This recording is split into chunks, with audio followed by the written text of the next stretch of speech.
মুসলমান, ফেরাউন যখন আমার মুসা আর মুসার অনুসারীদের উপর নির্যাতন শুরু করে দিল রে, আমি আল্লাহ ফেরাউনি পরাশক্তির সঙ্গে যুদ্ধ শুরু করেছি অস্ত্র দিয়া।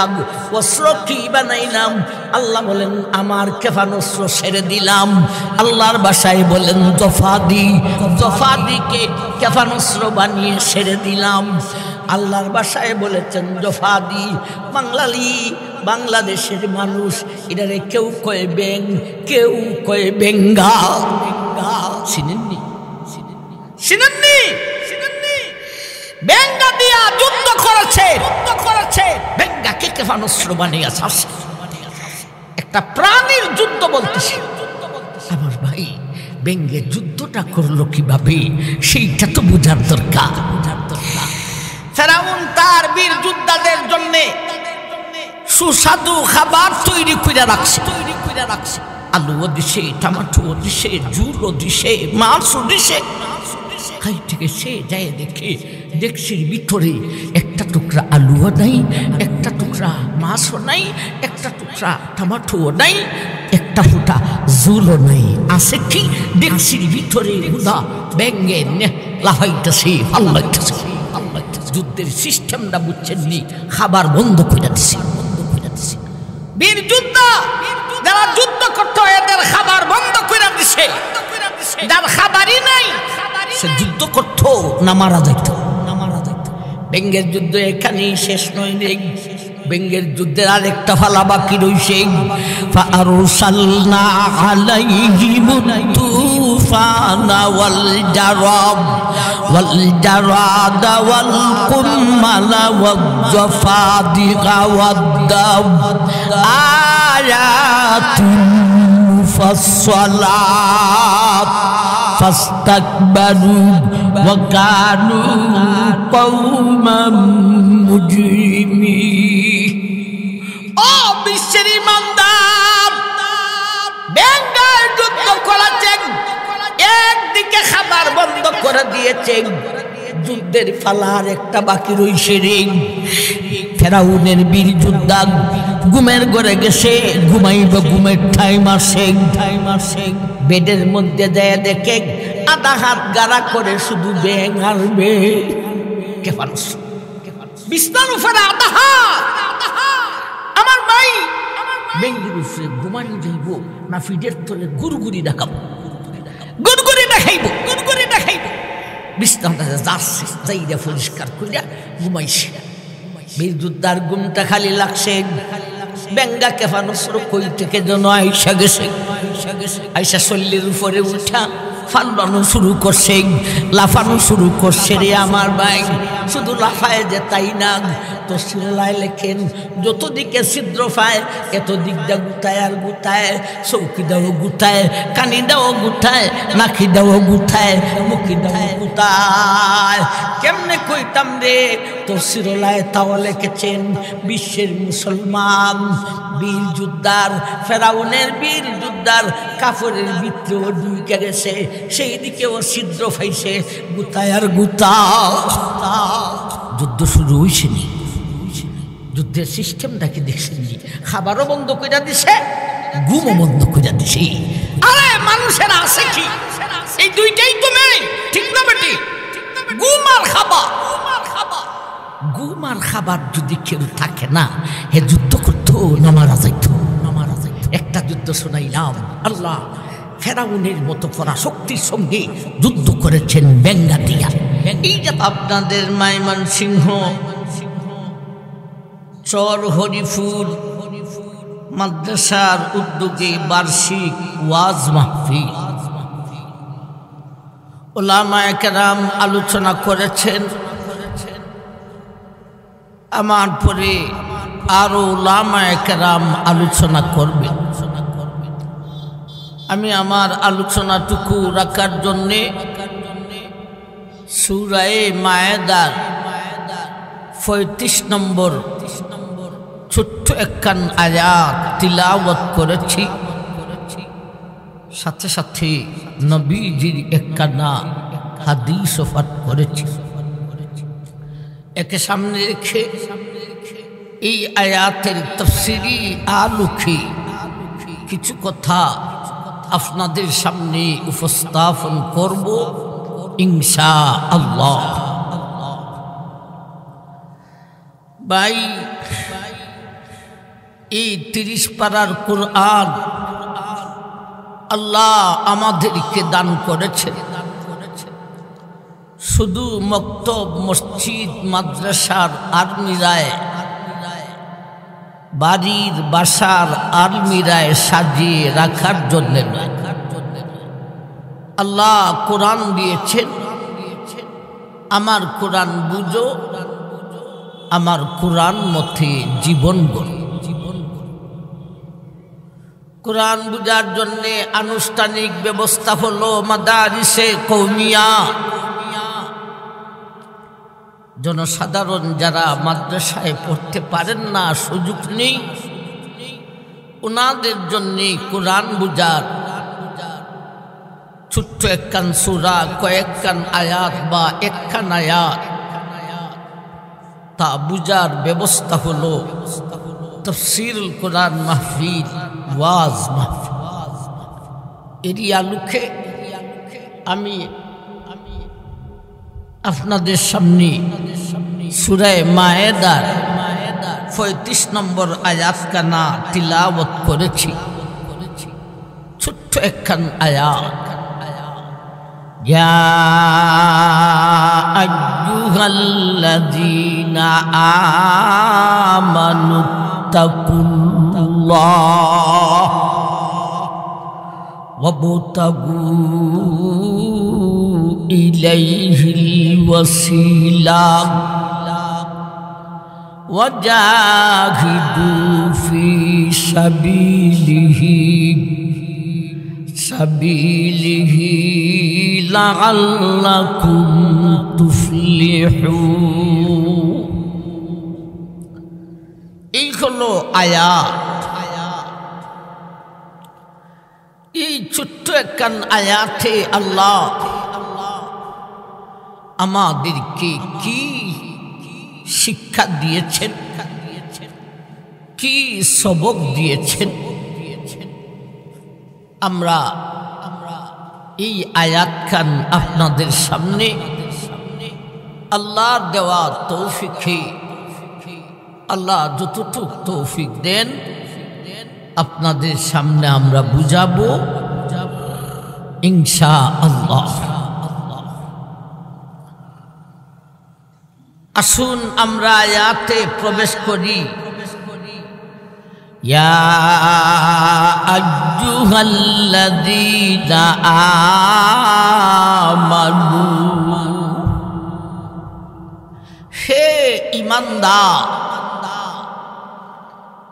আল্লাহ ঈমানদার বলে ডাক দিয়েছেন, ঠিক না ঠিক? এখানে কি কেউ বেঈমান আছেন? তাইলে আল্লাহ আমাদেরকেই ডাকতেছেন, হে ঈমানদার। আল্লাহ এমন করে ঈমানদার বলে ডাকেন কেন? নাম নিয়ে ডাকলেন না, আব্দুর রহিম, আব্দুল করিম, আব্দুল্লাহ, আব্দুল সত্তার, আব্দুল গফুর, বা তো এলাকার নাম নিয়ে ডাকছেন। ময়মনসিংহের মানুষ, ঢাকার মানুষ, সিলেটের মানুষ, মানুষের নাম ধরেও ডাকেন নাই, এলাকার নাম ধরেও ডাকেন নাই, ডাক দিয়েছেন ঈমানদার বলিয়া। একবার বলবেন না সুবহানাল্লাহ। আল্লাহ তুমি ঈমানদার বলে ডাকলাই কেন? আল্লাহ যখন কোন জাতি, কোন সম্প্রদায়, কোন গোত্রকে অত্যন্ত স্নেহ করে, আদর করে, সোহাগ দিয়ে, প্রীতি দিয়ে, ভালোবেসে ডাকতে চান, তখনই ঈমানদার বলে ডাকে। আল্লাহর ডাকটাই মায়ার ডাক। দেখবেন আমাদের মধ্যে অনেক সময় বাচ্চা, বাবা তার বাচ্চাকে বিভিন্ন শব্দ দিয়া ডাকে, এক এক এলাকার এক এক পরিভাষা। আমার মনাটা কই রে, আমার আদরটা কই রে, আমার লক্ষ্মীটা কই রে, আমার সোনার সানটা কই রে, আমার জাদুটা কই রে। এক দুইটা আপনার এলাকায় পড়ছেনই না পড়ছে না? যদি জিজ্ঞেস করেন এই মিয়া এগুলি বইলে ডাকে কোনো বাচ্চার নাম নাই? হুজুর বুঝতে পারছেন না? আরে বাচ্চার তো নাম আছে, কিন্তু নামের চাইতেও এই সমস্ত ডাকের মধ্যে আদর হইল বেশি। এমনিভাবে আল্লাহ যখন কোনো জাতি কোনো সম্প্রদায়কে অত্যন্ত স্নেহ করে, আদর করে, সোহাগ দিয়ে, প্রীতি দিয়ে, ভালোবেসে ডাকতে চান, তখনই ইমানদার বলে ডাকে। আল্লাহর ডাকটাই বড় মায়ার ডাক। ও আল্লাহ, তুমি ইমানদার বলে মায়া করে ডাকো, বাস্তবে মায়া করো না। তুমি ইমানদার বলে মায়া করে ডাকো, আর বেঈমান দিয়ে আমাদেরকে নির্যাতিত করো। আজকে সারা বিশ্বে মুসলমান বেঈমানের হাতে নির্যাতিত। ঠিক না বেঠিক? ফিলিস্তিন আরে গাজাবাসী, আল্লাহ শুধু ফিলিস্তিন আর গাজাবাসী নয়, আমরা বাংলাদেশি মুসলমানও বেঈমানের হাতে নির্যাতিত। এটা মুসলমানের দেশ, কিন্তু এই দেশ স্বাধীন হওয়ার পর থেকে নিয়া এত বছর হয়েছে, এ পর্যন্ত কোরআন মতে একটা চুলের বিচার হইছেনি। তাইলে এই দেশে মুসলমানের দেশ, ইসলামের আইন চলে না।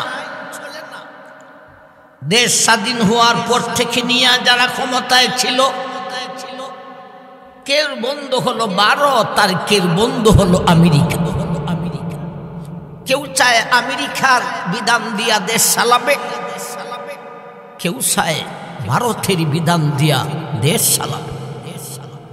তাইলে আমরা বাংলাদেশের মুসলমান, ইসলামের আইন মোতাবিক আমরা দেশ পরিচালিত হয় না, আমরাও বেঈমানের হাতে নির্যাতিত।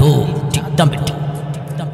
আল্লাহ তুমি ইমানদার বলে মায়া করে ডাকো, আর বেঈমান দিয়া আমাদেরকে কেন নির্যাতন করো? যদি ইমানদার বলে মায়া করে ডাকাই তোমার উদ্দেশ্য ছিল, তাইলে বেঈমান দিয়া নির্যাতন করো কেন? আর বেঈমান দিয়া নির্যাতন করাই যদি তোমার উদ্দেশ্য ছিল, তাহলে ইমানদার বলে মায়া করে ডাকো। প্রশ্ন যাচ্ছে না যাচ্ছে না? এই প্রশ্ন আয়াতের প্রথম শব্দেই প্রশ্ন।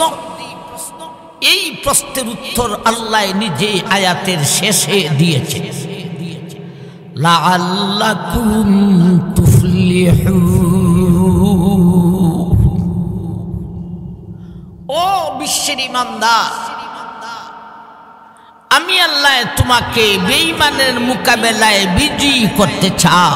লাআল্লাকুম তুফলিহুন। আমি আয়াতের শুরুতে মায়া করে ডাক দিয়েছি, আয়াতের লাস্টে মায়াকে বাস্তবে দেখাইছি। লাআল্লাকুম তুফলিহুন।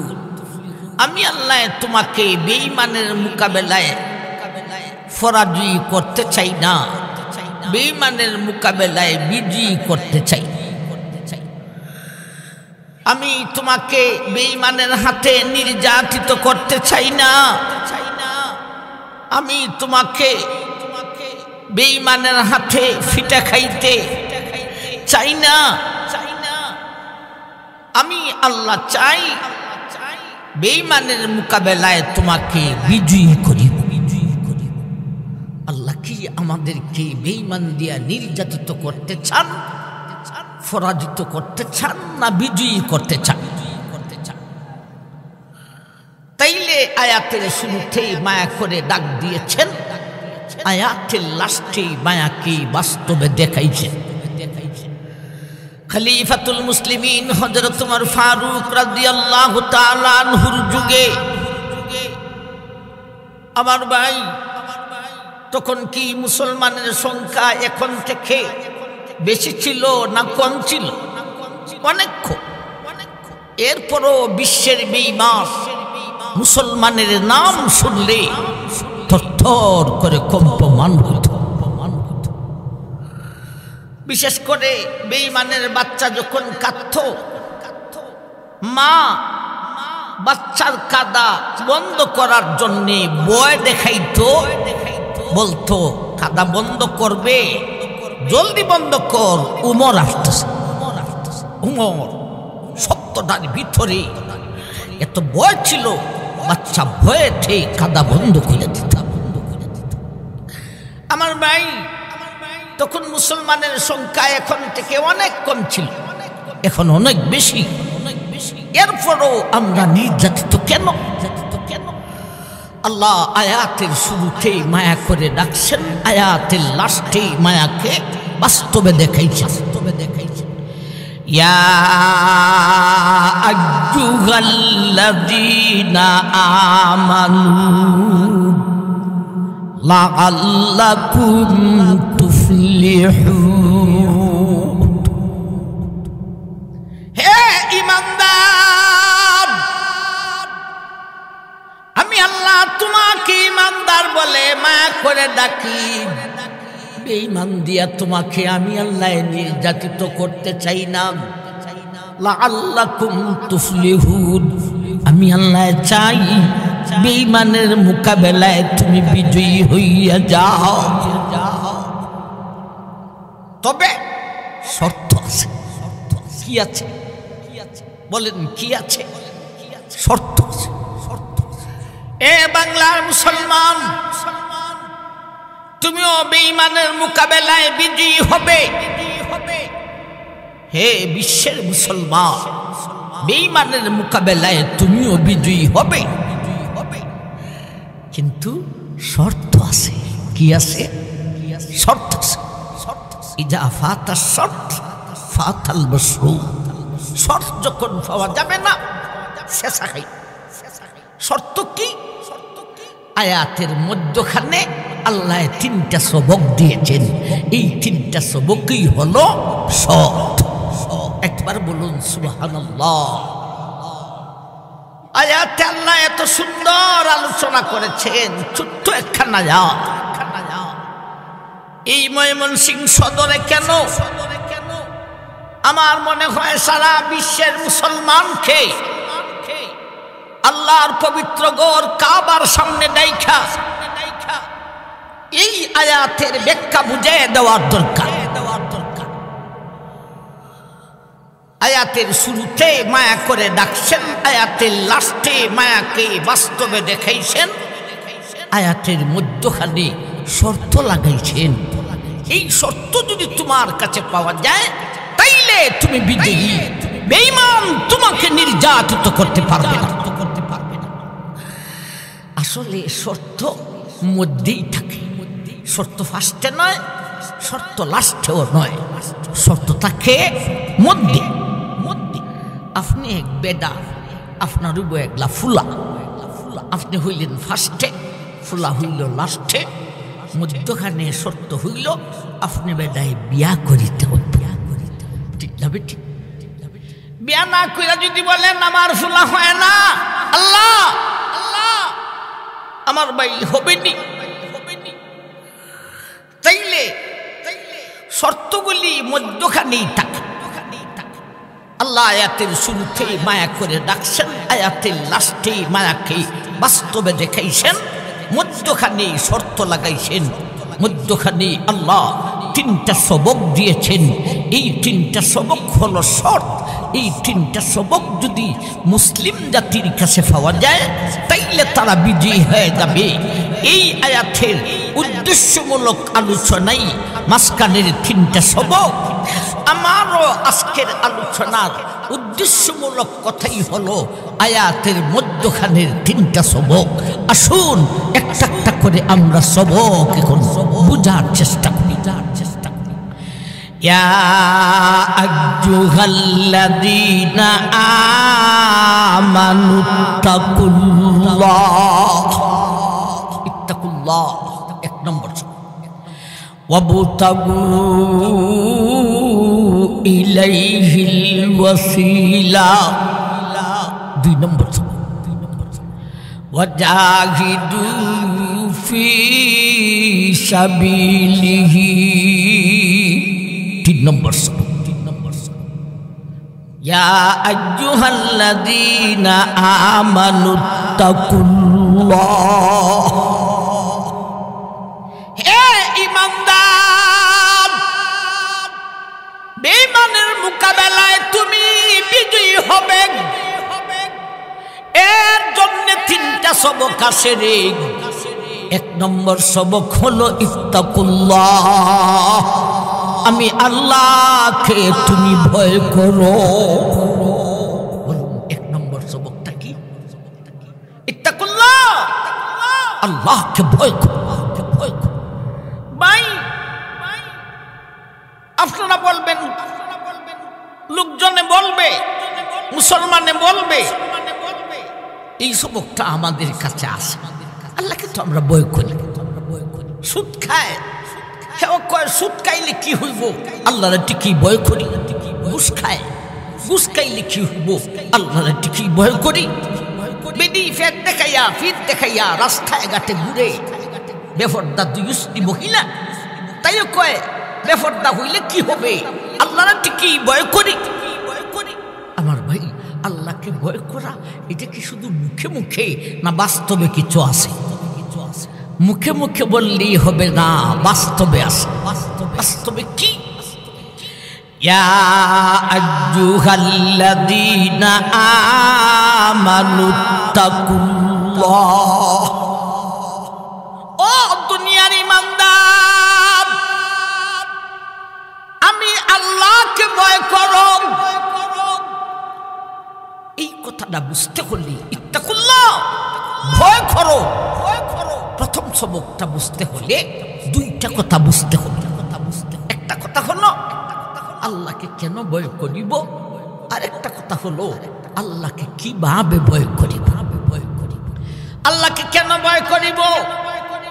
এ বাংলার মুসলমান, আমেরিকারে ভয় করে বাঙালি। বাবা, আমেরিকা, এটা বাংলাদেশ 5 মিনিটে উড়াইয়া দিব। আমি কই 5 মিনিট নয়। এই আয়াতে আল্লাহ দিয়ে শর্ত দিয়েছেন, 3টা সবক দিয়েছেন। ইয়া আইয়ুহাল্লাযীনা আমানুত্তাকুল্লাহ, ইত্তাকুল্লাহর ব্যাখ্যায় লিখেছেন, ও দুনিয়ার মানুষ, আল্লাহর কাছে অস্ত্র আছে, আল্লাহর কাছে বাহিনীও আছে। আল্লাহর বাহিনী কি একটু পরে বুঝি রে? আগে বুঝি আল্লাহর অস্ত্রটা কি। আল্লাহর অস্ত্র, ইত্তাকুল্লাহর ব্যাখ্যায় লিখছেন আল্লাহর অস্ত্র কি? ইয়া আইয়ুহাল্লাযীনা আমানুত্তাকুল্লাহ, ও দুনিয়ার মুসলমান, আমি আল্লাহর কাছে অস্ত্র আছে। আল্লাহর অস্ত্র কি রে? তাফসীরুল্লাহ লিখেছেন, আকাশের ঊর্ধ্ব থেকে নিয়ে 7 জমিনের নিচ পর্যন্ত যত সৃষ্টি জগৎ আছে, প্রাণী আর ও প্রাণী, সারাটাই হলো আল্লাহর কেফানস্র। সমস্ত সৃষ্টি জগৎ, প্রাণী ও প্রাণী, আল্লাহ ইচ্ছা করলে যে কোনো প্রাণীকে ক্ষেপণাস্ত্র বানিয়ে বেঈমান পরাশক্তির সাথে যুদ্ধ করতে পারেন। আল্লাহ ইচ্ছা করলে যে কোনো ও প্রাণীকে ক্ষেপণাস্ত্র বানিয়ে বেঈমান পরাশক্তির সাথে যুদ্ধ করতে পারে। আমার ভাই জান, এখন ইত্তাকুল্লাহর পূর্ণ ব্যাখ্যা করতে হলে আদমের যুগ থেকে নিয়ে এ পর্যন্ত বেঈমান পরাশক্তির সাথে যতটা যুদ্ধ হয়েছে সব কয়টা বলতে হবে আমার ভাই। একদিনের এক অধিবেশন কেন, এক জীবনের দরকার। ঠিক না ঠিক?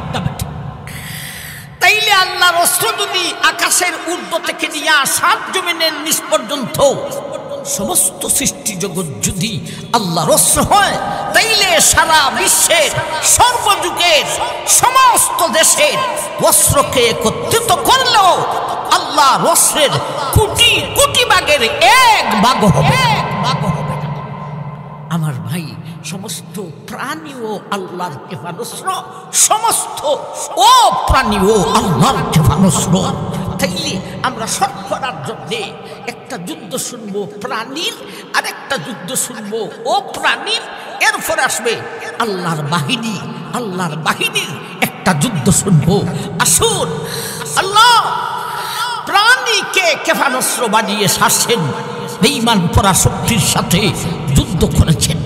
ফেরাউন যখন মুসা আলাইহিস সালাতু সালাম, মুসা নবী আর মুসা নবীর মুমিন উম্মতের উপর নির্যাতন শুরু করলো, সেই ফেরাউনি পরাশক্তির সঙ্গে আল্লাহ যুদ্ধ করেছেন কি দিয়া? সূরা আরাফের এক আয়াতে আল্লাহ আলোচনা করেছেন। فأرسلنا عليهم الطوفان والجراد والقمل والضفادع والدم آيات مفصلات فاستكبروا وكانوا قوما مجرمين। দুনিয়ার মানুষ, ফেরাউন যখন পরাশক্তি হইয়া আমার মুসা আর মুসার বাহিনীর উপর নির্যাতন করা শুরু করল, আমি আল্লাহ সেই ফেরাউনি পরাশক্তির সঙ্গে যুদ্ধ শুরু করলাম অস্ত্র দিয়া। কি দিয়ে যুদ্ধ করছেন? অস্ত্র দিয়ে। আমাদের যুদ্ধের মতো আল্লাহর যুদ্ধ নয়। আমরা যুদ্ধ করলে বাহিনী নিজে নিজে যুদ্ধ করতে পারে না, অস্ত্র লাগে। আর অস্ত্র নিজে নিজে যুদ্ধ করতে পারে না, বাহিনী লাগে। দুনিয়ার মুসলমান, আল্লাহর যুদ্ধটা এমন নয় রে। আল্লাহ যখন অস্ত্র দিয়া যুদ্ধ করে বাহিনীর কোনো প্রয়োজন হয় না। আল্লাহ যখন বাহিনী দিয়া যুদ্ধ করেন রে, বাহিনীর হাতে অস্ত্র তুলে দেওয়ার কোনো প্রয়োজন হয় না। পরাশক্তির সঙ্গে যুদ্ধ করেছেন অস্ত্র দিয়া। কি অস্ত্র? فأرسلنا عليهم الطوفان والجراد والقمل والضفادع والدم آيات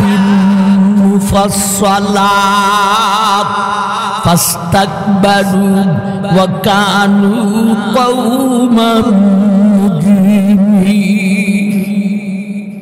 ও দুনিয়ার মুসলমান, ফেরাউন যখন আমার মুসা আর মুসার অনুসারীদের উপর নির্যাতন শুরু করে দিল রে, আমি আল্লাহ ফেরাউনি পরাশক্তির সঙ্গে যুদ্ধ শুরু করেছি অস্ত্র দিয়া। অস্ত্র কি বানাইলাম? আল্লাহ বলেন আমার ক্ষেপণাস্ত্র ছেড়ে দিলাম। আল্লাহর ভাষায় বলেন জফাদি, জফাদিকে ক্ষেপণাস্ত্র বানিয়ে ছেড়ে দিলাম। আল্লাহর ভাষায় বলেছেন জফাদি। বাঙালি, বাংলাদেশের মানুষ এটারে কেউ কয় ব্যাং, কেউ কয় বেঙ্গা। চিনেননি? চিনেননি? বেঙ্গা দিয়া যুদ্ধ করেছে, বেঙ্গাকে ক্ষেপণাস্ত্র বানিয়ে আছে। একটা প্রাণীর যুদ্ধ বলতেছে।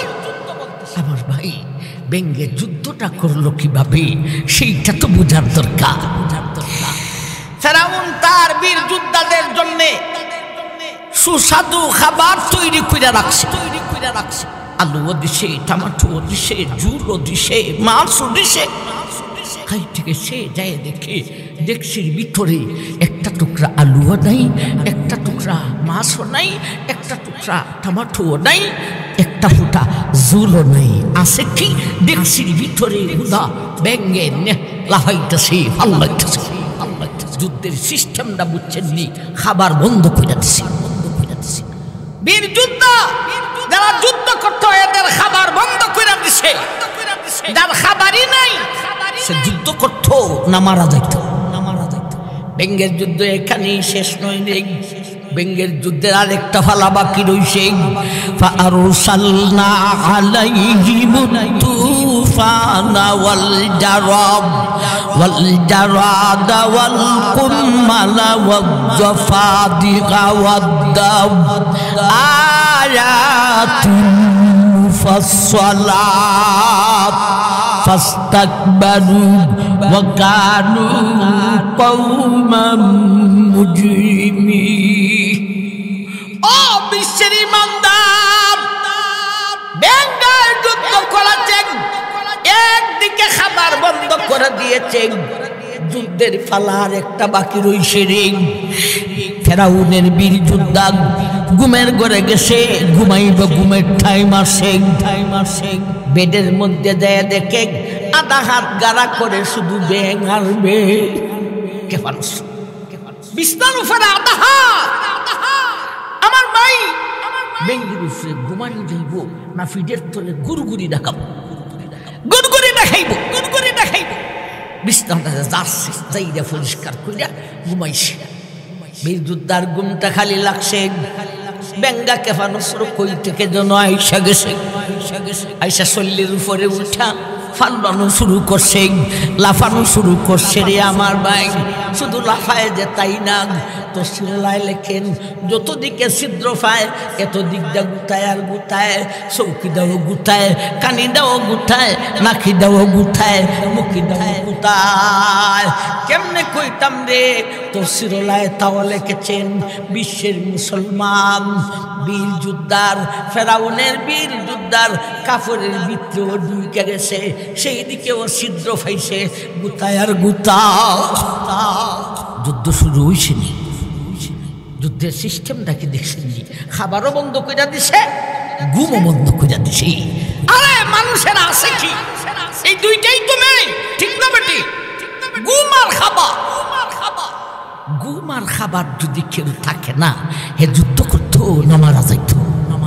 একটা যুদ্ধ শোনাইলাম, আল্লাহ ফেরাউনের মতো পরাশক্তির সঙ্গে যুদ্ধ করেছেন বেঙ্গা দিয়া। এই জাতের ক্ষেপণাস্ত্র বাংলাদেশে আসে না নাই? আপনাদের ময়মনসিংহের ঘরে বাড়িতে, হাটে গাঠে, ক্ষেতে খামারে আমার ভাই এমন ক্ষেপণাস্ত্র আসে না নাই? বাংলাদেশে কত হাজার আছে, কত লক্ষ, কত কোটি না অগণিত। ইয়া আইয়ুহাল্লাযীনা আমানুত্তাকুল্লাহ। এ ঈমানদার, আমি আল্লাহ সেই কথাটাই বুঝাইছি। ও বাঙালি রে, এবারে বলো তোমার কাছে ক্ষেপণাস্ত্র কত লক্ষ, কত হাজার? আমি আল্লাহকে তুমি ভয় করো। আমার ভাই একটা যুদ্ধ শুনাইলাম, অস্ত্রের প্রাণীকে অস্ত্র বানাইয়া যুদ্ধ করছে। আরেকটা যুদ্ধ শোনেন, এটা ও প্রাণীকে ক্ষেপণাস্ত্র বানাইয়া আল্লাহ যুদ্ধ করছেন। আলাম তারা কাইফা ফাআলা রাব্বুকা বিআদ ইরামা যাতিল ইমাদ আল্লাতী লাম ইউখলাক মিসলুহা ফিল বিলাদ।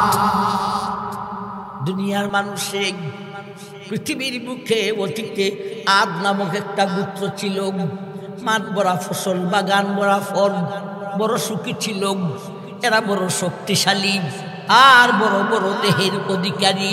এত শক্তিশালী আর এত বড় দেহের অধিকারী পৃথিবীর বুকে এর আগেও ছিল না, এরপরেও আসবে না। এরা সব ছিল বেঈমান।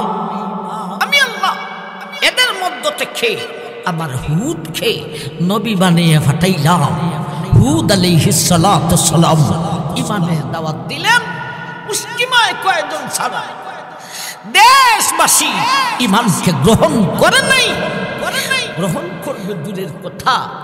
ও ভাই, উল্টা আল্লাহর নবী হুদ এবং হুদের অনুসারীদের উপর নির্যাতন শুরু করলো। আল্লাহ বলেন আমি আল্লাহ সেই পরাশক্তি হুদের সঙ্গে যুদ্ধ করলাম অস্ত্র দিয়া। অস্ত্র কি বানাইলাম? আলাম তারা কাইফা ফাআলা রাব্বুকা বিগাদ। ও দুনিয়ার মুসলমান, এ বিশ্ববাসী, আদ গোত্রের সঙ্গে আমি আল্লাহ কিভাবে যুদ্ধ করেছিলাম তা কি তোমাদের স্মরণ নাই? তফসিরুল্লাহ লিখেছেন আল্লাহ বাতাসের প্রাণ নাই, বাতাস দিয়া যুদ্ধ করেছেন। বাতাসকে ক্ষেপণাস্ত্র বানাইছেন, বাতাসকে আদেশ করে দিয়েছেন ও বাতাস রে বাতাস, তোমার গায়ে যত শক্তি দিয়েছি সব শক্তি আদ গোত্রের মধ্যে তুমি প্রয়োগ করো। বাতাস এমনভাবে শক্তি প্রয়োগ করা শুরু করলো, সেই দেশের শক্তিশালী বড় দেহওয়ালা মানুষ তো দূরের কথা, বড় বড় বৃক্ষগুলি জ্বর সহকারে উখড়াইয়া উপরের দিকে নেওয়া শুরু করলো, উপর থেকে নিচে ছাড়া শুরু করলো। আর এই গাছেরই অস্তিত্ব রইল না, মানুষের অস্তিত্ব রইব কোথায়? এখন যুদ্ধ করছেন কি দিয়া? বাতাস। এই বাতাস আসেনি না আসে না? আমাদের নাকের কাছে অক্সিজেন আসেনি না আসে না? আল্লাহ এটাকে মুতাদিল করে মাঝামাঝি করে ছাড়ছেন। আল্লাহ যদি ইচ্ছা করেন এই আমেরিকার ডলাইলা টপ ওর নাকের গুড়ায় যে অক্সিজেনটা থাকে, আল্লাহ যদি বলেন তুই তোর শক্তিটা প্রয়োগ করে এর নাকিটা ঢুকা, আমার ভাই 1 মিনিটে ডোনাল্ড ট্রাম্প শেষ হয়েছে। ঠিক আল্লাহর কাছে অস্ত্র আসে না নাই। এইভাবে বাতাসে যুদ্ধ করলো কয় মিনিট কয় ঘন্টা। তফসিরুল্লাহ লিখেছেন আয়াতের তফসিরের আলোকে আলাম তারা কাইফা ফাআলা রাব্বুকা বিগাদ ইরামা যাতিল গিমাদ আল্লাতী লাম ইউখলাক মিসলুহা ফিল বিলাদ। এই আয়াতের তফসিরের আলোকে মুফাসসিরিনে কেরাম লিখেছেন বাতাস আদ গোত্রের সঙ্গে এইভাবে যুদ্ধ চালাইল কয় মিনিট কয় সেকেন্ড কয় ঘন্টা। আরে মিনিট আর সেকেন্ড আর ঘন্টা নয় রে, একটানা 8 দিন 7 রাত্রি পর্যন্ত বাতাসে এইভাবে যুদ্ধ চালাইল। একটা মিনিটের জন্য বিরতি দিল না। আমার ভাই কয়টা যুদ্ধ শোনাইলাম? 2টা। এটা বাহিনীর যুদ্ধ না অস্ত্রের যুদ্ধ? অস্ত্রের যুদ্ধ। আল্লাহ অস্ত্র দিয়া যুদ্ধ করেছেন। শুনাইলাম প্রাণীর যুদ্ধ, আর একটা অপ্রাণীর যুদ্ধ। প্রাণীর যুদ্ধ শুনাইলাম বেঙ্গা, অপ্রাণীর যুদ্ধ শুনাইলাম বাতাস। এখন আসুন আল্লাহর বাহিনী। আমরা তো ভয় করি অস্ত্র আর বাহিনীর কারণে, আল্লাহর কাছে অস্ত্র আসে। এখন বাহিনী কি আছে আল্লাহর কাছে? আল্লাহর বাহিনী, আল্লাহর জুনুদ হলো মালাইকা, ফিরিস্তার দল। আল্লাহর বাহিনী ফিরিস্তা। কি মনে করেন সারা বিশ্বের সর্বযুগে সমস্ত রাষ্ট্রে বাহিনীকে একত্রিত করলে আল্লাহর বাহিনীর সমান হবেনি? আলাম তারাউ কাইফা খালাকাল্লাহু সাবআ সামাওয়াতিন তিবাকা ওয়া জাআলাল কামারা ফীহিন্না নূরান ওয়া জাআলাশ শামসা সিরাজা। ও দুনিয়ার মানুষ, আল্লাহ আকাশ সৃষ্টি করেছেন, এক একটা আকাশের দৈর্ঘ্য কত, প্রস্থ কত। নবীজি বলেন, আমি যদি বুঝাই জগতের কোনো বৈজ্ঞানিক এমন দৈর্ঘ্য প্রস্থের মাপটাই বুঝবে না। এমন বিশাল 7টি আকাশের মধ্যে কোনো একটা আকাশে আধা হাত জায়গা খালি নেই, যেখানে আল্লাহর একজন বাহিনী ফেরেশতা দাঁড়ানো না। এত বাহিনী আল্লাহ গয়না শেষ করা যাবে না। এই বাহিনী দিয়া অনেক যুদ্ধ করেছেন। একটা যুদ্ধের কথা শুনি, ইনতাকিয়ার সঙ্গে যুদ্ধ করেছেন। সূরা ইয়াসিনের এক আয়াত আল্লাহ বলেছেন, ইন কানাত ইল্লা সাইহাতাম ওয়াহিদাতান ফাইদা হুম খামিদুন ইয়া হাসরাতান আলাল ইবাদ মা ইয়াতিহিম মির রাসূলিন ইল্লা কানু বিহি ইস্তাহজিউন। ইনতাকিয়া নামক একটা দেশ ছিল রে। দেশটা বড় সুখী ছিল রে। মাঠ ভরা ফসল, বাগান ভরা ফল, দেশের মানুষ বড় সুখী। চতুর্দিকে বাউন্ডারি, মাঝে মধ্যে গেট, কিন্তু সারা দেশের মানুষ বেঈমান। ওই দেশের হেদায়েতের জন্য আল্লাহ নবী পাঠাইলেন 3 জন, সাদিক সুদুক সামাউন আলাইহিমুস সালাতু ওয়াসসালাম। 3 নবী ইমানের দাওয়াত দিতে দিতে গ্রহণ করলো মাত্র একজন, হাবিবে নাজ্জার। নবী কয়জন আর মুমিন উম্মত কয়জন? একজন, নাম তার হাবিব নাজ্জার। উহাদি গরিব মানুষ, কাটুরি, পাহাড়ে লাকড়ি খাইটা গাতুরি বেঁধে কাঁধে বহন করে বাজারে নিয়ে বিক্রি করতেন, পরিবারের খরচা চালাইতেন। এমন একজন মানুষ ইমান গ্রহণ করলেন। দেশবাসী কয়, তাদের এক সুফি হইছে রে, আমরা কেউ ইমান গ্রহণ করলাম না, আর ওই ইমান গ্রহণ করছে। দর ধর দর, সারা দেশের মানুষ দর দর করতে করতে আল্লাহর ওলি হাবিবে নাজ্জারকে নির্মম ভাবে শহীদ করে দিল। আল্লাহর সহ্য হয় নাই। আল্লাহ সেই ইনতাকিয়ার সঙ্গে যুদ্ধ শুরু করেছেন। যুদ্ধ করেছেন সেখানে কি দিয়া? অস্ত্র দিয়া নয়, যুদ্ধ করেছেন বাহিনী দিয়া। ইন কানাত ইল্লা সাইহাতাম ওয়াহিদাতান ফাইযা হুম খামিদুন ইয়া হাসরাতান আলাল ইবাদ মা ইয়াতিহিম মির রাসূলিন ইল্লা কানু বিহি ইস্তাহজিউন। ও দুনিয়ার মানুষ, ও ইনতাকিয়ার সঙ্গে যুদ্ধ করার জন্য আমি আল্লাহ আমার বাহিনী পাঠাইলাম। ও গণিত বাহিনী থেকে আল্লাহ মাত্র একজন ফেরেশতাকে পাঠাইছেন। ইনি হলেন হযরত জিবরাইল আলাইহিস সালাতু সালাম। বাহিনী পাঠাইলেন কতজন, অস্ত্র দিলেন কতটা। আগের কথা স্মরণ নাই? আল্লাহ যখন অস্ত্র দিয়া যুদ্ধ করতে চায় বাহিনীর কোনো প্রয়োজন হয় না। আল্লাহ যখন বাহিনী দিয়া যুদ্ধ করতে চায় বাহিনীর হাতে কোনো অস্ত্র তুলে দিতে হয় না। অস্ত্র দিলেন কয়টা? একটাও না। উল্টা আরো তারা সতর্ক করে দিলেন, সাবধান জিবরাইল, তুমি সেটায় দিয়া দেখো তোমার গায়ে অনেকগুলি দানা দিছি, দানার শক্তি প্রয়োগ করো না, একটা দানারও শক্তি প্রয়োগ করো। এমন বাহিনীরে সতর্ক না করে দিলে বিপদ আছে।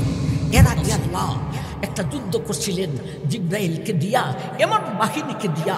ওই বাহিনীকে তার গায়ের অনেকগুলি দানা থেকে একটা দানার শক্তি প্রয়োগের অনুমতি দিয়েছিলেন। একটা দানার শক্তি প্রয়োগের অনুমতি পাইয়া সারা লুত গোত্র, লুত দেশের মানুষ সারা দেশের ভিতরে জিবরাইলের একটা দানা মাটির 70 গজ নিচে ঢুকছে। এবারে টান দিছে রে, করদে কৌমে লুত তেরা জেরো জবর।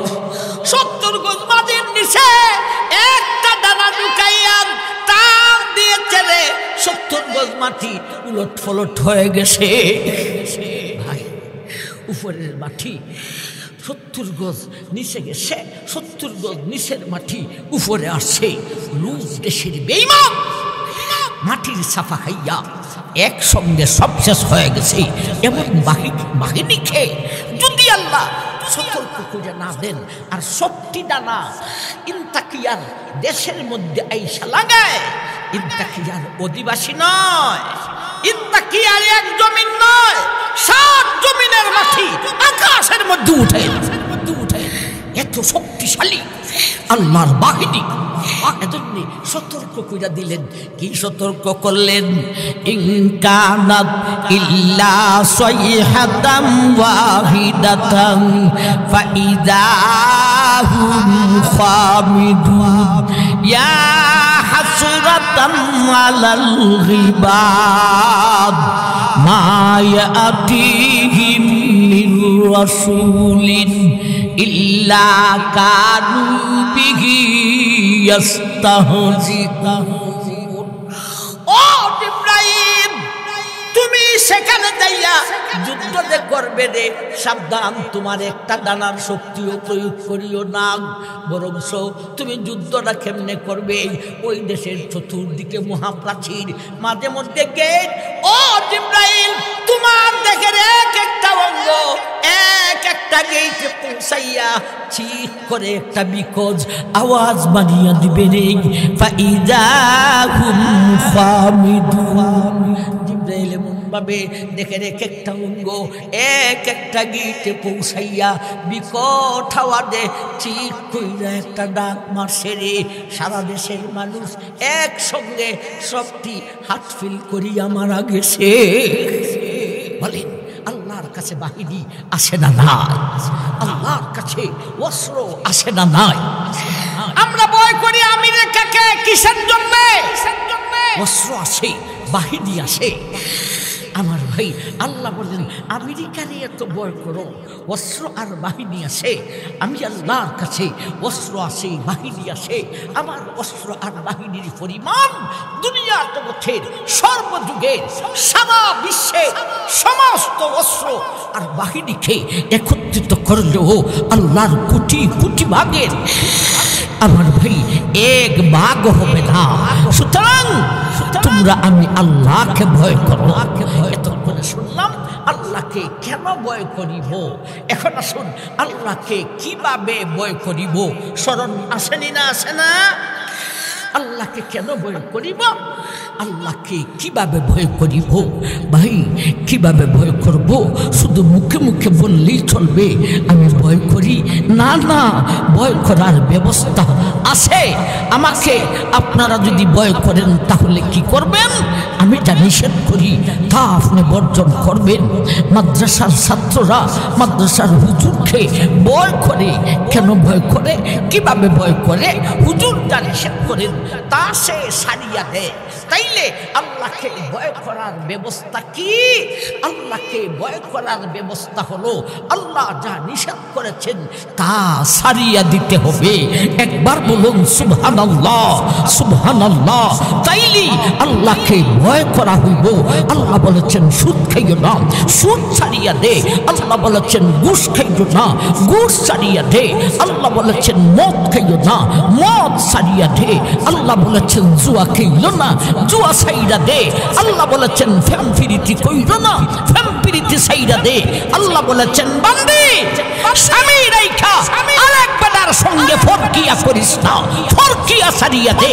তাইলেই আল্লাহকে ভয় করা হইব। বলুন ঠিক না ঠিক? আমার ভাই, আল্লাহকে কেন ভয় করিব? আল্লাহকে কিভাবে ভয় করিব? এই হলো প্রথম সবক। আল্লাহকে ভয় করো বলছে আল্লাহর নিষেধকে বর্জন করো। সারমর্ম কথা, গুনাহ ছাড়ো। গুনাহ ছাড়ো, সবে বলেন গুনাহ ছাড়ো, গুনাহ ছাড়ো, গুনাহ ছাড়ো। এক নম্বর সব। এখন বলেন বিশ্বের মুসলমানের কাছে বিশেষ করে বাংলার মুসলমানের কাছে প্রথম নম্বর সবকটা আছে না নাই? না, আল্লাহকে ভয় করে না, মুখ দিয়া কয়ে ভয় করি আর গুনাহ করে, হাজার জাতের গুনাহ করে। আল্লাহু আকবার। যতদিন যাইতেছে মুসলমান নানা জাতের গুনাহে লিপ্ত হইতেছে। এই হলো এক নম্বর সবক। আল্লাহ বলেন, ইয়া আইয়ুহাল্লাযীনা আমানু তাকুল্লাহ, হে ঈমানদার তোমরা আমি আল্লাহকে ভয় করো। আমার কাছে অস্ত্র আছে, আমার কাছে বাহিনী আছে, সুতরাং তোমরা আমি আল্লাহকে ভয় করো। ভয় কিভাবে করবে রে? আমি আল্লাহ যা নিষেধ করেছি তা তুমি সারিয়া দাও, তাইলে আল্লাহকে ভয় করা হইব। এক নম্বর সবক। ভাই সবক কয়টা গেল? সবক কয়টা আছে? তিনটা থেকে একটা গেছে। আসুন দুই নম্বর সবকে যাই। ইয়া আইয়ুহাল্লাযীনা আমানু তাকুল্লাহ ওয়াবতাগু ইলাইহিল ওয়াসিলা। এইবার আল্লাহ বলেন, ও দুনিয়ার মুসলমান, বেঈমানের মোকাবেলায় বিজয়ী হইতে হইলে এক নম্বরে আমি আল্লাহকে ভয় করো, বলতে আমার নিষেধকে সারো। দুই নম্বরে ওয়াবতাগু ইলাইহিল ওয়াসিলা, আমি আল্লাহর দিকে তুমি ওয়াসিলা তালাশ করো, বলতে আমি আল্লাহর সঙ্গে তুমি মহব্বতের সাথে মিলো, বলতে আমি আল্লাহর সঙ্গে তুমি দুস্তি করো, আমি আল্লাহর সঙ্গে তুমি বন্ধুত্বতা স্থাপন করো। বলেন দুই নম্বর সবক কি? আল্লাহর সাথে বন্ধুত্ব থাকো। বলেন দুই নম্বর সবক কি? আল্লাহর সাথে বন্ধুত্ব থাকো। এক নম্বর সবক গেছে কি? আল্লাহকে ভয় করো। ভয় করো সারমর্ম কি? গুনাহ সারো, নিষেধকে বর্জন করো। দুই নম্বর সবক আল্লাহর সাথে বন্ধুত্ব থাকো। একবার বলুন সুবহানাল্লাহ। আমরা দুনিয়ার চরাচরিত কথা অনুযায়ী যা দেখি, যা শুনি, যার পাওয়ার যত বেশি হয় তার দরবার তত কঠিন হয়, তার সাথে সম্পর্ক করা তত কঠিন হয়। ধরে নেন ডোনাল্ড ট্রাম্প, তার সঙ্গে একলা বাঙালি যে দেখা করতে পারবো না? আমার ভাই, তার দরবারটা খুব সহজ না খুব কঠিন? খুব কঠিন। আমার ভাই এত কঠিন কেন? তার পাওয়ার বেশি। পাওয়ার বেশি কেন? তার অস্ত্র আর বাহিনী বেশি, ঠিক না বেটি? তার শক্তিশালী বাহিনী আছে, হাইফাই অস্ত্র আছে, এজন্য তার পাওয়ার বেশি, এজন্য তার দরবার তত কঠিন। তার পাওয়ার যত বেশি হয় তার দরবার তত কঠিন হয়। এখন বলুন, সবচাইতে পাওয়ার বেশি কার? সবচাইতে অস্ত্র আর বাহিনী বেশি কার? আল্লাহ। মোবাইলে তাইলে কি বুঝা গেল? পাওয়ার সবচাইতে বেশি হলো আল্লাহর। এই অনুপাতে আল্লাহর দরবারটা সবচাইতে কঠিন হওয়ার কথা। কিন্তু আল্লাহ দুই নম্বর সবকে বলেন ওয়াবতাগু ইলাইহিল ওয়াসিলা।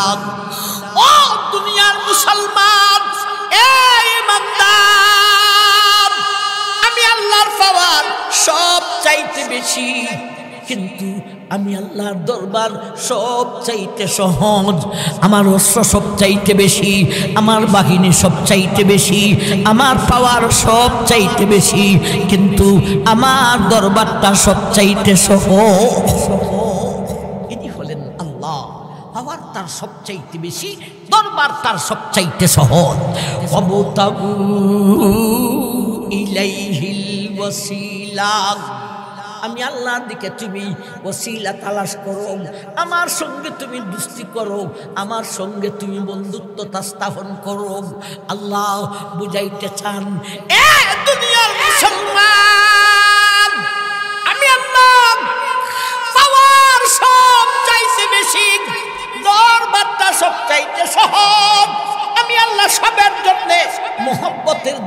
দরওয়াজা বন্ধুত্বতার গেটটা খুলে দিয়েছি। যেমন ভাবে সিলেটটা মিরপুরি হুজুর, হবিগঞ্জা মিরপুরি হুজুর, বড় হুজুর, তোমার জন্যে আমি আল্লাহ মহব্বতের দরওয়াজা খুলে দিয়েছি, তেমন ভাবে মিরপুরি হুজুর রে তোমার শ্রোতা জনগণের জন্য মহব্বতের দরওয়াজা খুলে দিয়েছি। যেমন ভাবে অট্টালিকার মালিকের জন্যে মহব্বতের দরওয়াজা খুলে দিয়েছি, তেমন ভাবে কুরের ঘরের মালিক রে তোমার জন্য বন্ধুত্বতার দরওয়াজা খুলে দিয়েছি। যেমন ভাবে বিমানের পাইলট রে তোমার জন্য মহব্বতের দরওয়াজা খুলে দিয়েছি, তেমন ভাবে ব্যানের ড্রাইভার, রিক্সার ড্রাইভার তোমার জন্য মহব্বতের দরওয়াজা খুলে দিয়েছি। আমি আল্লাহ ইচ্ছা করে চাই তুমি আমার সঙ্গে দুষ্টি করো। একবার বলুন সুবহানাল্লাহ। ইনি আমাদের আল্লাহ। হওয়ার তার সবচাইতে বেশি, দরবার তার সবচাইতে সহজ। আমার ভাইজান, এখানেও 2 নম্বর সবক আল্লাহর সাথে বন্ধুত্বতা করো। এখানেও 2টা কথা বুঝার আছে। যেমন ভাবে প্রথম সবকে 2টা কথা বুঝার ছিল। প্রথম সবকটা ছিল ইত্তাকুল্লাহ, আল্লাহকে ভয় করো। সেখানে 2টা কথা বুঝে আসি। আল্লাহকে কেন ভয় করিব, আল্লাহকে কিভাবে ভয় করিব। এমনি ভাবে 2 নম্বর সবক আল্লাহর সাথে বন্ধুত্বতা করো, দুষ্টি করো। এখানেও 2টা কথা বুঝার আছে। একটা কথা হলো আল্লাহ তোমাকে দেখাই যায় না, তোমার সাথে দুষ্টি করব কিভাবে, বন্ধুত্বতা কিভাবে করব। আরেকটা হলো বন্ধুত্বতা করতে হলে কিছু দিয়া করতে হয়, ঠিক না বেঠিক? না দিলে বন্ধুত্বতা করা যায় না। ও মৌলা তোমারে দেখা যায় না, দুষ্টি করব কিভাবে, আর কি দিয়া দুষ্টি করিব। আরে বন্ধুর মন রাখিতে কিছু দিতে হয়, আত্মীয় স্বজনের মন রাখিতে কিছু দিতে হয়। ও দুনিয়ার মানুষ, মা বাবারও মন রাখিতে কিছু দিতে হয়, সন্তানেরও মন রাখিতে কিছু দিতে হয়, স্বামীরও মন রাখিতে কিছু দিতে হয়, স্ত্রীরও মন রাখিতে কিছু দিতে হয়। আল্লাহ তুমি যে বলেছ তোমার সঙ্গে বন্ধুত্বতা করব, কি দিয়া করব? লঙ্গি নিবায় না শাড়ি নিবায়, স্বর্ণ নিবে না রূপা নিবে, টাকা নিবে না ডলার নিবে, কি দিয়া তোমার সঙ্গে দুষ্টি করিব? আল্লাহ আকবার। ছোট একটা গান কইলাই কইতাম, যদি সুন্দর এগলা মুখ পাইতাম, বংশীর একটা পানের কিলি তারে বানাই খাওয়াইতাম, বিজাইতাম আর শুকাইতাম যতন কইরা রাখিতাম, সদর গাছটা পানের কিলি তারে বানাই খাওয়াইতাম। নাউযুবিল্লাহ। ও মাওলান, কে দিয়া তোমার সঙ্গে দুষ্টি করিব? লঙ্গি লাগবে না শাড়ি লাগবে, টাকা লাগবে না ডলার লাগবে, বংশের একটা ফানের কিলি লাগবে না সদর গাছটা ফানের কিলি দিব? আমার ভাই, এই 2টা কথা বুঝতে হয়। 2 নম্বর সবকে তোমাকে দেখা যায় না, দুষ্টি করব কি দিয়া, কিভাবে, আর কি দিয়া দুষ্টি করিব। একটা একটা করে বুঝি। আল্লাহকে দেখা যায় না, তো দুষ্টি করব কিভাবে? ভাই, দুষ্টির জন্যে, বন্ধুত্বতা করার জন্যে দেখা শর্ত নয়, পাওয়া হলো শর্ত। বলেন দেখা শর্ত না পাওয়া শর্ত? না পাওয়া শর্ত। আপনারা আমাকে দেখেন না দেখেন না, আমি আপনাদেরকে দেখিনি না দেখি না আমার ভাই, কিন্তু দুষ্টি হয়েছে নি? না না, দুষ্টি হয় নাই। আমি এখান থেকে চলে গেলে, আগামী বছর আসলে আপনার চেহারা দেখলে আমি তুমি চিনছি না, নামটা কি জানছি না। ও ভাই, দুষ্টি করতে হলে আমি লাইনে আপনার কাছে যাইয়া আপনার সাথে সম্পর্ক করতে হবে, নয়তো আপনি উইঠে আসতেই যে আমার কাছে আইসা আমার সাথে সম্পর্ক করতে হবে, তাইলে আমার ভাই দুষ্টি হয়। দেখলেই দুষ্টি হয় না, বরং দুষ্টির জন্য দেখা শর্ত নয়, পাওয়া হইল সব। বলুন ঠিক না বেঠিক? ঠিক না বেঠিক? এখন বলেন, আল্লাহকে দেখা যায় না তাই বলে কি পাওয়া যায় না? না পাওয়া যায়। কই কই পাওয়া যায়? মাবুদ মৌলার ঠিকানাটা বলবো নি। হেকায়েত আল্লাহ নিজে ঠিকানা দিয়েছেন, ওয়া নাহনু না'লামু মা তুওয়াসওয়িসু বিহি নাফসুহু ওয়া নাহনু আকরাবু ইলাইহি মিন হাবলিল ওয়ারিদ। ও দুনিয়ার ইমানদার, আমি আল্লাহ বলেছি আমার সঙ্গে দুস্তি করো। আমার দেখা যায় না, দুস্তি করার জন্য দেখা শর্ত নয় রে, পাওয়া হইল শর্ত। আমাদের যদিও দেখতে পারো না, আমাকে পাওয়া যায়। আরে কোথায় কোথায় পাওয়া যায়? যেমন ভাবে আরশেতে পাওয়া যায়, তেমন ভাবে পাতালেতে পাওয়া যায়, যেমন ভাবে আকাশেতে পাওয়া যায়, তেমন ভাবে জমিনেতে পাওয়া যায়, যেমন ভাবে সৌদিতে পাওয়া যায়, তেমন ভাবে বাংলাতে পাওয়া যায়, যেমন ভাবে সিলেটে পাওয়া যায়, তেমন ভাবে ময়মনসিংহেও পাওয়া যায়। ও দুনিয়ার মুসলমান, আমি তোর বন্ধু থেকেও আরো নিকটে, আমি তোমার আত্মীয় স্বজন থেকে নিকটে, আমি তোমার মা বাবার চাইতে আরো নিকটে, আমি তোমার সন্তানাদি থেকে আরো নিকটে, আমি তোমার স্ত্রী থেকে নিকটে, আমি তোমার স্বামী থেকে গো নিকটে। আরে আমি আল্লাহ তোমার সারোগের চাইতে আরো নিকটে। এই হলেন আল্লাহ। আল্লাহর মতো এত আপন জগতে কেউ নাই, আল্লাহর মতো এত নিকটেও কেউ নাই, আল্লাহর মতো এত নিকটে কেউ নাই, আল্লাহর মতো এত আপন জগতে কেউ নাই। আল্লাহর মতো আপন সন্তানাদিও নয়, মা বাবাও নয়, স্বামী স্ত্রীও নয়, বন্ধুও নয়, আল্লাহর মতো এত নিকটে কেউ নাই, আল্লাহর মতো এত আপন জগতে কেউ না, জগতে কেউ না। আমার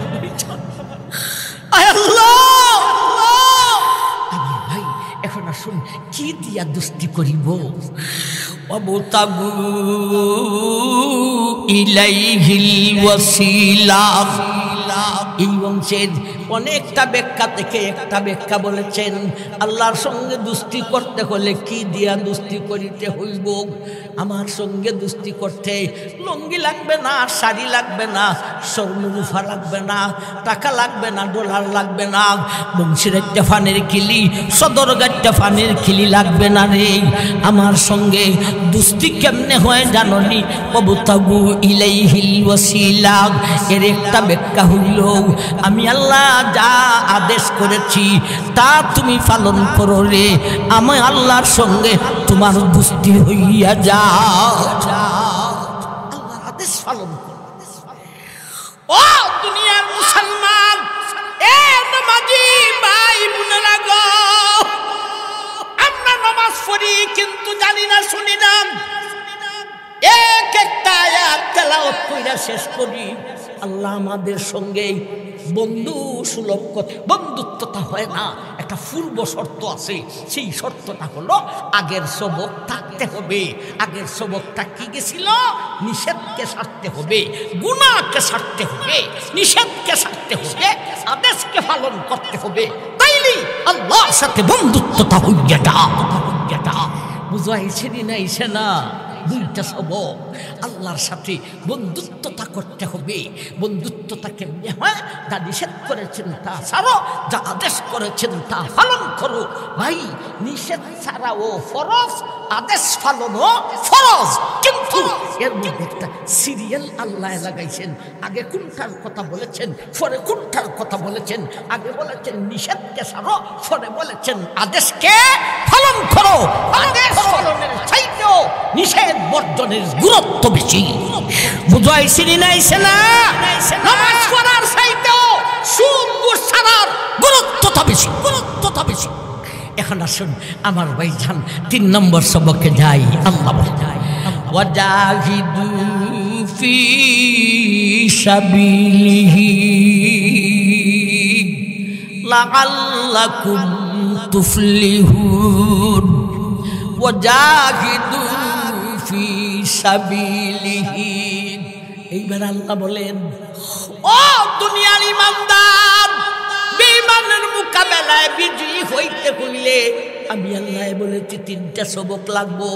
একটা গেল আমার নিষেধকে বর্জন করো, আরেকটা গেল আমার আদেশকে পালন করো। এই দুইটার মাধ্যমে আমি আল্লাহর সঙ্গে বন্ধুত্বতা হইয়া যায়। এইবারে 3 নম্বর সবক। ইতালি থেকে পত্র আসে, আমি জলদি করে সিলিন্ডার করতাম, আর না হলে মদিনাকে উড়াইয়া দিব। আমার ভাই জান, আবু বকর বসলেন, এখন ওমর দাঁড়াইলেন। বেটা তো গরম, বেটা তা বুঝাইছি নাইছে না। আল্লাহ নবী ইতালির পত্র ভাইয়া আপনি ভয় পেয়ে চেহারা মলিন হয়েছে। নবী বলেন, এ উমর, এ আবু বকর, উমর, উসমান, আলী, এ সাহাবায়ে কেরাম, আমি নবী ভয় পাই নাই রে। বয়ের কারণে চেহারা মলিন হয় নাই, চেহারা মলিন হয়েছে হে মাত্র একটা দেশের প্রেসিডেন্ট হইয়া আমি হইলাম 2 জাহানের বাদশা। আমি 2 জাহানের বাদশাকে এত অবহেলা করলো, এজন্যে আমি পেরেশান হয়েছি, চেহারা মুবারক মলিন হয়েছে। নবী বললেন, ও সাহাবায়ে কেরাম রে, জলদি করে প্রস্তুতি নাও, জাহাদের প্রস্তুতি নাও। ইটালি মদিনার উপর হামলা করার আগে আমি বিশ্বনবী ইটালির উপর হামলা করিয়া দিব। কেমন সাহস ছিল আল্লাহ রাসূলের প্রতিটি কাজে, সাহস ছিল মারাত্মক। এখন জাহাদের শর্ত হইল 3টা। একটা হলো পূর্ব শর্ত, আল্লাহর সাথে দুস্তি করতে হবে। সাহাবায়ে কেরামের দুস্তি আল্লাহর সঙ্গে আসে না নাই? মেহেরবানি করে জলদি আগাম ভাই, আমার সময় কম, আমি অনেক লম্বা বয়ান করছি, সামনে আগাইয়া আনারও সময় আমার কাছে নেই। পারলে জলদি আসেন, পারলে জলদি আসেন। আমার ভাই জান, দুস্তি তো সাহাবায়ে কেরামের নবীজির সঙ্গে আসি। রাখেন রাখেন, বসতে দেন, যে যেভাবে আসেন বসেন, কথা শুনুন। রাদিয়াল্লাহু আনহু ওয়া রাদু আনহু, আল্লাহ নিজে ঘোষণা করে দিয়েছেন, আমি আমার হাবিবের সাহাবায়ে কেরামের উপর, এরাও আমার আল্লাহর উপর রাজি, আমি আল্লাহ তাদের উপর রাজি। আল্লাহর সঙ্গে সাহাবায়ে কেরামের দুস্তি তো আসে, এখন জানে মালে দিতে হবে। আরে জান নিয়ে তো সাহাবায়ে কেরাম হাজিরই হইলেন। মাল দিবেন প্রতিযোগিতার মাধ্যমে। প্রথম প্রতিযোগী হযরত আবু বকর আর উমর রাদিয়াল্লাহু তাআলা আনহুমা। এই দুইজনে প্রতিযোগিতা করবেন, প্রতিযোগিতার মাধ্যমে জিহাদে মাল সাদা দিবে। আবু বকর আর উমর এর আগে অনেক প্রতিযোগিতা করেছেন ইবাদতের, কিন্তু উমর আবু বকরের সঙ্গে একটা প্রতিযোগিতায়ও জিততে পারেন নাই। এইবারে উমর মনে মনে বলেন, এইবারে লাকি ছা, আবু বকরের বাড়িতে কিচ্ছু নাই, আমি উমরের বাড়িতে অনেক কিছু আছে, এইবারে আবু বকর আমার সঙ্গে আর জিততে পারবে না। এইভাবে মানসিকতা নিয়ে হযরত উমর বুঝাই করে মাল নিয়ে এলেন সাদা দেওয়ার জন্য। আর আবু বকর কি নিয়ে আসলেন? একটা মাটির পাতিল, আর পাতিলটাকে ডাকার জন্যে একটা মাটির ডাকনা, আর পাতিলটাকে চুলার থেকে নামানোর জন্যে একটা নেকড়া। এখন তো সেই নেকড়ার যুগ গেছে গা, বেরি বাইছে, ঠিক না বেটি?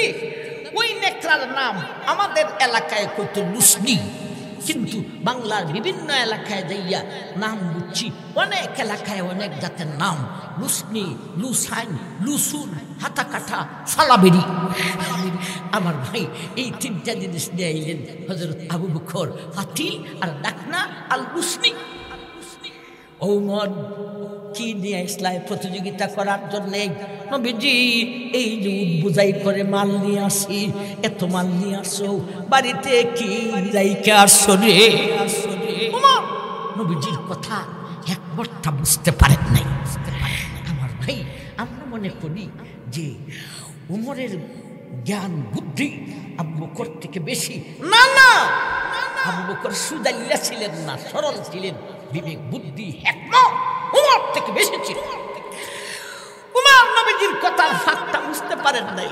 উমর ভাবছেন যে নবী মনে ভয় পাইতেছেন, আমি বাড়ির মাল সব নিয়ে আইছি। এজন্য উমর বলেন, হুজুর বয়ের কোনো কারণ নাই, যেই পরিমাণে আনছি এই পরিমাণে বাড়িতে রাইখে আসছে। হে আমার আবু বকর, তুমি আজকের প্রতিযোগিতায় কি নিয়ে আসছো? কি নিয়ে আসবো গো নবীজি? এই যে মাটির ফাতিল আনলাম, আর একটা ডাকনা আনলাম, আর একটা লুসনি আনলাম, এই তিনটা আমি আনছি। আবু বকর রে, তুমি যে এই তিনটা আনলে বাড়িতে কি রাইখা আসো? আল্লাহর নবী, আমার বাড়িতে এই তিনটাই ছিল, আর কিছুই নাই, এজন্য এই তিনটা নিয়ে আসি। বাড়িতে কোনো মাল রাইখা আসি নাই, বাড়িতে আল্লাহর রসুলকে রাখিয়া আসলাম। নবী বলেন, ওমর, আজকের প্রতিযোগিতার ফলাফল কে কি আনছে এটার উপর হবে না, কার বাড়িতে কি রাইখা আসে সেইটার উপর হবে। ওমর, তোমার বাড়িতে বুঝাই পরিমাণ মাল রাইখা আসো, আর আমার আবু বকরের বাড়িতে আল্লাহর রসুলকে রাইখা আসো। আমার ভাইজান, ইতিমধ্যে দেখা যায় একটা মহিলা, একটা ছেলে সন্তান ছুটু, ওরে আঙ্গুলে দুইয়া মহিলাটা সামনে বাড়তেছে। আমার ভাই, আল্লাহ রসুল দূর থেকেই ফলো করছে। আল্লাহ রসুল ভাবতেছেন সম্ভবত মহিলাটা রেশমের মাল নিতে আসতেছে। রেশমের মাল আপনারা বুঝুননি, সরকারি কিছু মাল যে দেয়। ভাই, আমি এই বছর সাইকুল হাদিস মামুনুল হক সাহেবের দল বাংলাদেশ খেলাফত মজলিসের পক্ষ থেকে হবিগঞ্জ 1 নবীগঞ্জ বাহুবল থেকে নির্বাচনের ঘোষণা করা হয়েছে। রেশম থেকে বলনে সরবেশি। আমার ভাই, নবী ভাবতেছেন মহিলাটা সম্ভবত রেশমের মাল নিতে আসতেছে। কাছে যখন আসছে, নবী বললেন, কি চাও? কি চাও? মহিলা কয়, নবীজি কিছু চাই না। সাউনাতে আসলা কেন? আমি কিছু নিতে আসি নাই, আমি দিতে আসলাম। কি দিতে আসলে গো? আমার আবু বকর তো একটা মাটির ফাতিল আর ডাক্তার লুসনি হইলেও নিয়ে আসে, তোমার হাতে তো তাও দেখা যায় না। মহিলায় বলে, নবীজি, আমি মালের সাদা দিতে আসি নাই, আমি জানের সাদা দিতে এসেছি। ও নবীজি, আবু বকরের বাড়িতে এই তিনটা ছিল, তাই বলে তিনি নিয়ে আসেন। আমার বাড়িতে এই তিনটাও নাই, কিছুই নাই, কি নিয়ে আসবো? আসলে আমি মালের সাদা দিতে আসি নাই, জানের সাদা দিতে আসি। আরে জানের সাদা তুমি কি দিবে গো? জাহাদে তো মহিলা সাদা দেওয়া হইবে না। নবীজি, আমি নই, আমার এই ছেলে সন্তানটাকে জাহাদের সাদা দিতে এসেছি। আমার ভাই, নবী বলেন, আল্লাহর বান্দি, তোমারই সাদা গ্রহণ করা যাবে না, কারণ তার জিহাদের বয়স হয় নাই, তীর মারতে পারবে না, তলোয়ার চালাতে পারবে না। মহিলা একটা, নবীজি, আমার একটা কথা শুনুন। আল্লাহর নবী, আমার স্বামী এই বাচ্চার বাবা অমুক জিহাদে শাহাদত বরণ করেছেন। অভিযোগ, যেই দিন আমার স্বামী ওই জিহাদে যাইবেন, আমাকে ডাইকা বলেন, প্রিয়তমা স্ত্রী, আমার মনটায় ডাকতেছে গো, আজকের জাহাজ থেকে আমি আর ফিরত আসবো না, আমি শহীদ হইয়া যাইব। সত্যি যদি আমি শহীদ হইয়া যাইব, আমার এই বাচ্চাটাকে তোমার কাছে আমানত রাইখা গেলাম, দিনের কাজে বাচ্চাটাকে লাগাইও। ও আমার স্ত্রী, আমার বাচ্চাটাকে দিনের কাজে লাগাইও। আল্লাহর নবী, ইটালি থেকে জাহাদের ডাক আসে, এর চাইতে বড় দিনের কাজ আর কি হইতে পারে? আমার বাচ্চার জাহাদের বয়স হয় নাই, তীর মারতে পারবে না, তলোয়ার চালাতে পারবে না। আমি মহিলাও বুঝি, তবে একটা কাজ করা যাইব। বিশ্বনবী গো, ইটালি থেকে যখন মুবারক দেখে বিশ্বনবীর গায়ে তীর আর ফলঙ্গা ছাড়তে থাকবে, তখন সময়ে আমি তীর আর ধনুক ছাড়তে থাকবে, তখন সময় আমি আমার বাচ্চাটাকে বিশ্বনবী আপনার মুবারক দেহের সামনে আপনার দেহ রক্ষী হিসাবে বাচ্চাটাকে দাঁড় করিয়া দিব। এতে করে বাচ্চাটা যদি শহীদ হইয়া যায় কোনো অসুবিধা নাই। নবীজি, কাল কিয়ামতের দিন আমি মহিলা শহীদের আম্মা হইয়া উঠতে পারিব। আল্লাহ রাসূল বললেন, আল্লাহর বান্দী, এই বাচ্চাটা এতদিন তোমার কাছে আমানতদারি ছিল, আজকে থেকে এই বাচ্চার আমানতদারি আমি বিশ্ব নবীর হাতে হয়ে যাব। এই বাচ্চারই বংশধর থেকে একটা ছেলে দুনিয়াতে আসছিলেন, মোহাম্মদ বিন কাসিম, যিনি পূর্ব পাকিস্তান পশ্চিম পাকিস্তানকে বিজয় করে মুসলমানের পতাকাকে উত্তীর্ণ করেছিলেন। এই বীর মুজাহিদ ওই বাচ্চার বংশ থেকে। আর না আমার ভাই, সারা আলোচনার সারমর্ম কি? তিনটা সবক: গুনাহ ছাড়ো, ইবাদত করো, এরপরে জাহান্নামে মালে দিয়া আল্লাহর রাস্তায় জিহাদের ময়দানে নাদের ময়দান। হে আমার ময়মনসিংহের ভাই, দেশ স্বাধীন হওয়ার পর থেকে নিয়ে উলামাদের এমন সুযোগ আসে নাই। এখন যেই সুযোগ আসছে, কখন জিহাদের ডাক আসে, আমরা সেই ডাকে সাড়া দিতে হবে। ঠিক যাবে? ঠিক আমার ভাই, আফদালুল জিহাদ কালিমাতুল হক ইনদা সুলতানিল জাইদ। যখন উলামায়ে কেরাম ফাসিক ফুজ্জার রাষ্ট্রপ্রধানের মোকাবেলায় বক্তৃতা দিতে থাকে, তার ডাকে সাড়া দিতে হবে। উলামায়ে কেরাম যদি দেশে, এই জমিনে, বাংলার জমিনে, আল্লাহর জমিনে আল্লাহর আইন বাস্তবায়ন করার জন্য যদি ডাক দেয়, সেই ডাকে সাড়া দিতে হবে। আপনারা তো আমাদের এলাকার, আমার মুঠান নয়, তবে দোয়াটা তো করতে পারবে। আমি যে এদের ডাককে গ্রহণ করেছি, আমার জীবনে কোনো ইলেকশন করি নাই, জাতীয় সংসদ ইলেকশন দূরের কথা, মেম্বারের ইলেকশনও আমি করি নাই। যারা ইলেকশন করেছে তাদের সাথে ঘুরিও নাই, তথাপিও গ্রহণ করেছি। কেন? দিনের ডাক মনে করে কেন্দ্র থেকে যাচাই করছে, যাচাই করি না আমাকে ডাক দিছে। আমি যদি সেই ডাকে সাড়া না দিই, আল্লাহ যদি আমাকে জিজ্ঞাসা করে দিনের ডাক আসছিল, সাড়া দিলে না কেন, জবাবদিহি করতে হবে। তবে আল্লাহর কাছে দুইটা শর্ত লাগাইছি। আল্লাহ, যদি আমি এমপি হইয়া পরকালে শাস্তির কারণ হইয়া যায়, এমন এমপি আমাকে না বানাইয়া তোমার কুদরতের সাহায্যে আগের থেকে আমাকে এই মাঠ থেকে আউট করে দিলাম। একটা কথা কইছি আল্লাহর কাছে, আরেকটা কথা বলছি, আল্লাহ, আমি এমপি হইয়া যদি এই দুই উপজেলার মানুষের সরকারের বরাদ্দ যা আসবে তা মানুষের কাছে সঠিকভাবে পৌঁছাইতে না পারি, মানুষের হক আদায় করতে না পারি, আমারে আগের থেকেই আউট করে দিলাম। আপনারা এখন আমিন। আর এই দুই শর্তে যদি আল্লাহ তুমি আমাকে এমপি বানাও, তোমার নবীর রক্ত মাখা দিন, বান্দার শহীদ কিন্তু দিন জিন্দা হবে আমার মাধ্যমে, তাইলে তুমি আমাকে এমপি বানাও। একটু দোয়া করে দেন আমার জন্য, বলুন আমিন, আমিন। আল্লাহ, আমরা যেন এই তিনটা সবকের উপর আমল করতে পারি, আমাদেরকে তৌফিক দান করুন। আমিন। ওয়া আখিরু দাওয়ানা আনিল হামদুলিল্লাহি রাব্বিল আলামিন।